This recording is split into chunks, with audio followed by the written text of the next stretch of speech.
So today we're going to be looking at one of 3 Christmas films. Today's film is going to be Dr. Seuss's How the Grinch Stole Christmas.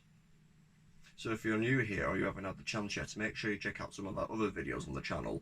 They'll give you all the tips and advice you need before you begin writing your script. You make sure you also hit that like and subscribe button and hit the notification button for when we post our next video. You can also keep up to date with us on the social media by following @GreenwitchFilms. And you can also check out our website greenwitchfilms.com to see any projects that we have. And whilst you're there, you can also check out our script services. We offer out feedback to new writers on scripts that they've written. Get in touch with us and we're happy to give your script to read.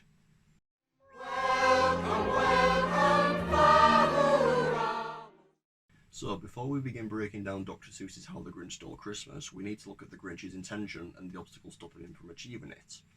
The Grinch's intention is to spend the rest of his life alone, living in his cave at the top of his mountain. The obstacle stopping him from achieving this is Cindy Lou wants to invite the Grinch down to join in with the Whoville celebrations in a bid to silence her own doubts over Christmas.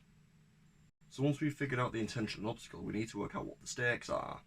Externally, the acceptance of the Grinch within the Whoville community is what's at stake, as it's something physical that can be achieved.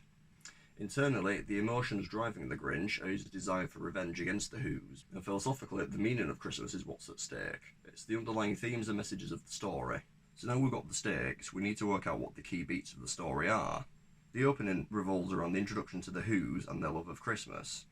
When Cindy Lou asks about whether or not all the present buying is too much, her dad says Christmas is all about the presents. Dad? Yeah? Doesn't this seem like a bit much? This is what Christmas is all about. Can't you feel it? This immediately introduces the philosophical stakes of the story surrounding the meaning of Christmas.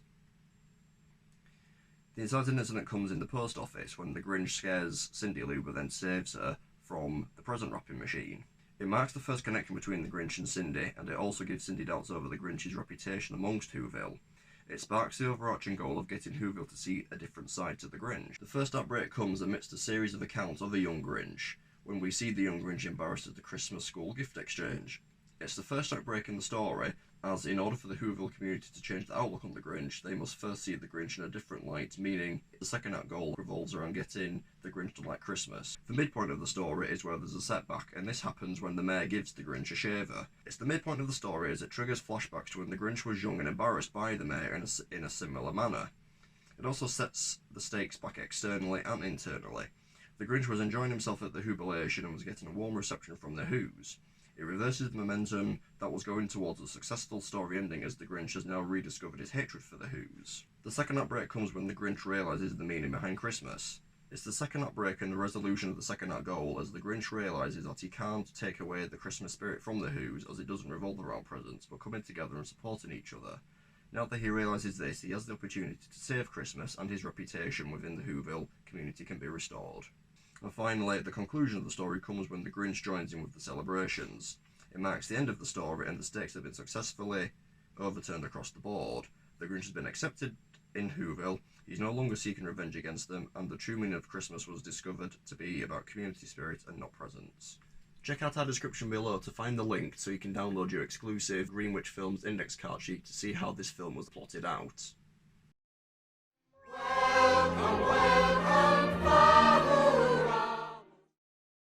So this is our first act. So after the opening, we see the Grinch scare away some intruders. This is where he says how he doesn't like the Whos. I really don't like them. No, I don't. And after their visit, the Grinch terrorises Whoville. It establishes the internal stakes, focusing on the Grinch's desire for revenge. When the Grinch's name is mentioned, the Whos are scared of the Grinch. They say they don't want to hear his name around Christmas time. After hearing about his name and why people don't want to get the Grinch involved in Whoville around Christmas, Cindy learns that no one likes the Grinch, but it isn't properly explained to her why no one likes the Grinch. She's then sent into the back in the post office, which then leads us up to our inciting incident. After the incident in the post office with the Grinch, Cindy arrives home to see her mother and her neighbourly rivalry with the Christmas lights. Whilst it's still early days, it's a threat to the philosophical stakes as the mother is preoccupied with trying to have the best Christmas display. After his day terrorising the Whos in town, the Grinch goes home. Once the Grinch has gone home, Cindy Lou starts to have her doubts over Christmas. She isn't sure what she wants for Christmas and thinks of the Grinch when trying to come to an understanding if the magic of Christmas wears off over time. Spoiler alert, it does. But it's another threat to the philosophical stakes of the story. Once he's arrived home, we get an insight into the lonely life of the Grinch. The external stakes are introduced here as the Grinch says he never wants to leave as he has all the company he needs in his cave. I'll tell you, Max, I don't know why I ever leave this place. I've got all the company I need right here. Desperate to find answers surrounding the Grinch's reputation, Cindy Lou sets off on a journey to learn about the Grinch. And this leads us up to the first act break, where we get accounts of what happened to the Grinch when he was younger.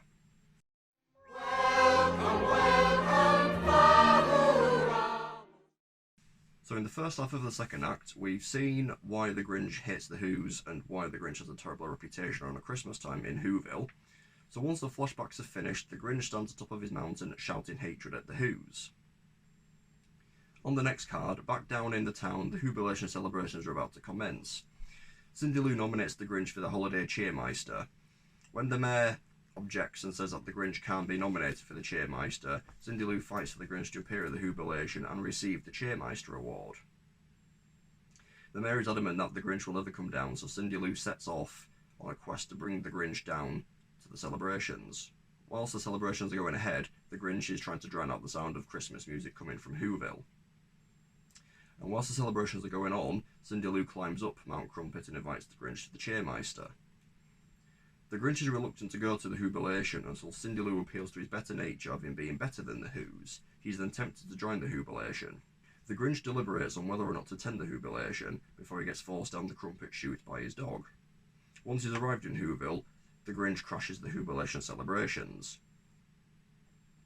After he asks about the award, he's then brought into the Whoville celebrations where he experiences the full scale of them and for the most part looks to be enjoying himself. This is until the midpoint when the mayor gives the Grinch a shaver. So after the mayor has given the Grinch a shaver and he's reminiscing on the flashbacks of his youth, the mayor proposes to Martha May and tempts her with a new car. This then prompts the Grinch to tell the Who's that they only care about presents. That's what it's all about, isn't it? That's what it's always been about.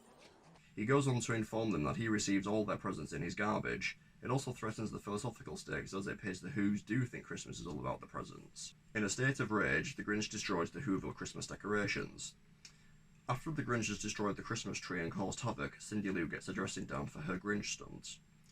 Just before he goes home, the Grinch sees the Who's replacing their tree.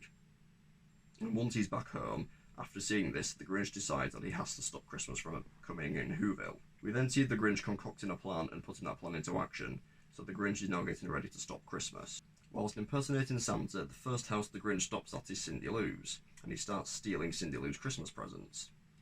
Cindy Lou wakes up and comes downstairs, where she sees the Grinch taking the Christmas tree. She asks the Grinch what Christmas is all about. Whilst he says vengeance before changing his mind to presents, she says that she was worried that was going to be the answer. She also asks the Grinch to not forget about the Grinch, thinking obviously he's Santa. This obviously gives the Grinch an internal motive as he realises that Cindy Lou does genuinely care about him. After he leaves the Who house, the Grinch steals all the presents in Whoville. After all the presents have been stolen, the Who's wake up on Christmas morning and see that their Christmas has been ruined.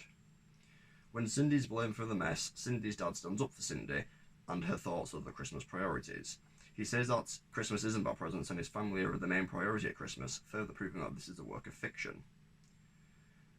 When everyone realises the true meaning of Christmas, Cindy heads to see the Grinch. Once he's on top of Mount Crumpet, the Grinch hears the Who's singing. This leads us to the second act break and the resolution of the second act goal, when the Grinch realises the meaning behind Christmas and decides that he can finally save it.